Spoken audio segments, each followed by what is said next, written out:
তো এই প্রশ্নটা 24 নাম্বার অঙ্কের দুইটা অংশ আছে, একটা হলো tan a সমান tan b plus tan c প্রমাণ করতে হবে, আর একটা প্রশ্ন হলো cot b cot c সমান হাফ প্রমাণ করতে হবে, অথবা tan b tan c সমান 2 প্রমাণ করতে হবে। বুঝতে পারছো প্রশ্নটা?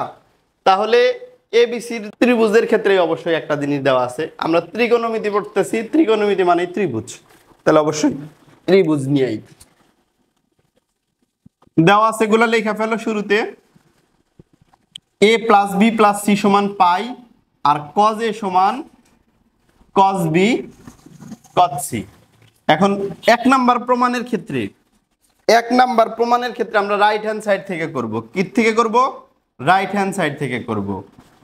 tan b plus tan c, মানে বিষয়টা বোঝা, মানে তোমরা একটু বুঝলেই মানে এটা চিন্তা করলেই বুঝবা। আমরা সব সময় কি বড় জিনিস ভাঙ্গায়া বড় জিনিস থেকে ছোট জিনিস বানাইতে পছন্দ করি, ছোটর জিনিসটা বড়তে বানানো কঠিন, তাই না? এখন এই কারণে আসলে আমরা বড় রাইট হ্যান্ড সাইডটা বড় আছে, সে কারণে ওইটা ভাঙে আমরা লেফট হ্যান্ড সাইড ছোট অংশটা বানানোর চেষ্টা করতেছি। দেখো tan b plus tan c, এটারে আমরা এইভাবে লিখতে পারি না, cos sin b by cos b,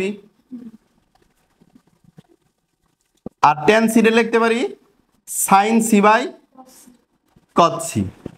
লসাগু করলে cos b cos c সমান sin b cos c plus sin c cos b। আমরা এটার একটু কাজ করে নিলাম, লসাগু করে নিলাম। প্রথমে tan থিটা সমান সমান sin theta by cos theta, সেই ফর্মুলাই ফেলছি। এখানে tan b আছে, এই জন্য sin b by cos b লিখছি। আবার tan c সমান কি লিখছি? sin c by cos c লিখছি। এরপর আমরা cos b cos c লসাগু করছি।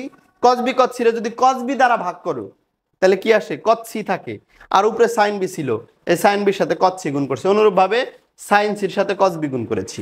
এখন দেখো এখানে তুমি b রে যদি a কল্পনা করো আর c রে যদি b কল্পনা করো, তাহলে sin a cos b plus cos a sin b এরকম হয়েছে না? sin a cos b plus cos a sin b, that means sin a plus b। এনে a বলতে তো b, আর b বলতে তো c। লেখো।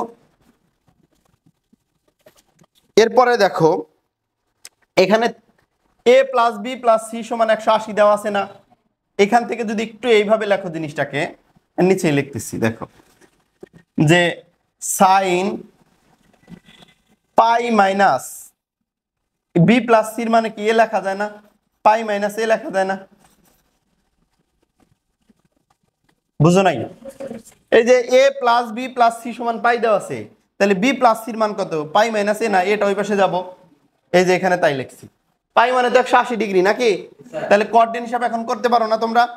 সাইন 180 ডিগ্রি মাইনাস দ্বিতীয় চতুর্ভাগে সাইন আছে, অতএব সাইনের মান পজিটিভ। 180 এর ক্ষেত্রে ত্রিকোণমিতিক অনুপাত চেঞ্জ হয় না, অতএব সাইন এ। আর নিচে কি আছে? cos b cos c আছে।